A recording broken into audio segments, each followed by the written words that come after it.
Okay, kid, here's a little video to help strengthen up your knee, hips, and get your posture in alignment.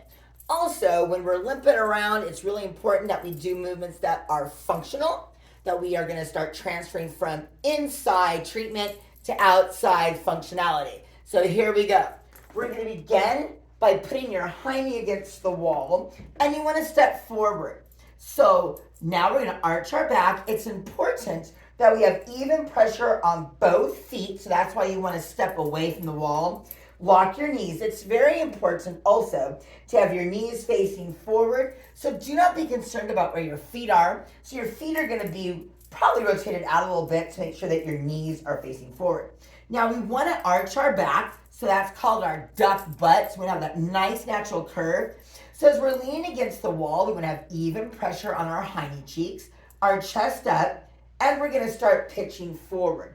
It's important to keep this arch. We do not want to roll. So we're going to arch our back, lean as far forward, hinging from the hip as possible until we get a nice stretch in the back of the legs. Right when you feel the stretch, stop.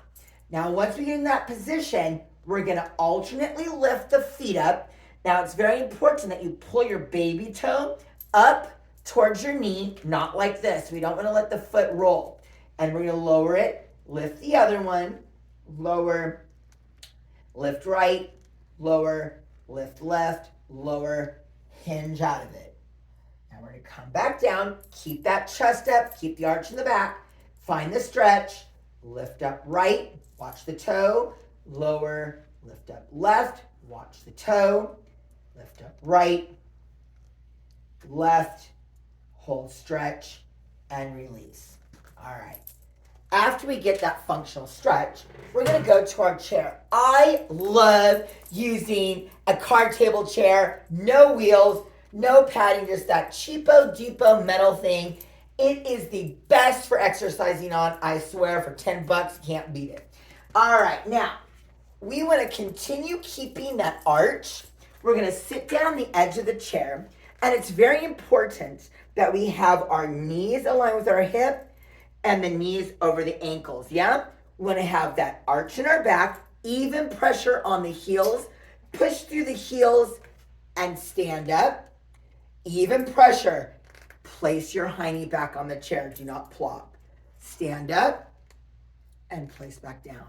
We're going 10 times, we have 8 more. Up, place down. Now, if you start to lean, stop.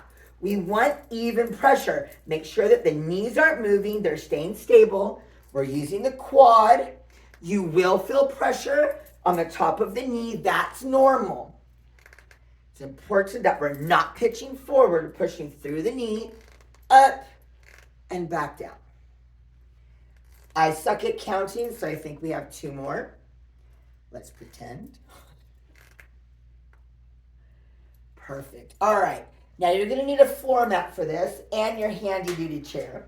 So now we're going to place the chair on the mat. We're going to lay down on the floor the best way you can. If your name is not Grace, you're fine. Place the heels on the seat of the chair. Make a 90-degree angle with your leg. And you want to push down with your heels. Your elbows are going to be on the floor like you're going to do a chest press. The knees are going to be in that neutral position. The knee aligned with the hip and the heel. And push up as high as you can, even. We don't want to lean, even pressure. And tap down. Push up as high as you can. Make sure the knees do not fall in or out. Push up again. Now our goal is 10. But if you start to lean, if you start to drop your hiney, you can't push up, or your legs start to fall in or out, you're not able to keep your form, stop. And make sure you're keeping note of how many reps you're doing correctly. It's all about your form. That's all that matters right now. So you start off with your hiney against the wall, hamstring to toe raise for calves, yes, twice. Then we're going to go to functional squat. Our goal is 10 repetitions.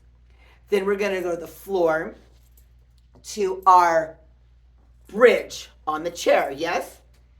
Our goal is 10. Now, for optimal recovery, you would like to have your goal do this entire little thing in the morning after you wake up, in the afternoon, midday, and before you go to bed every day. And I would say this should last you about 10 days, and then you should be strong enough to go on to the next phase, the next progression. All right, let me know how it works out for you. Until next time, we'll do our next progression. Remember, form is the most important aspect.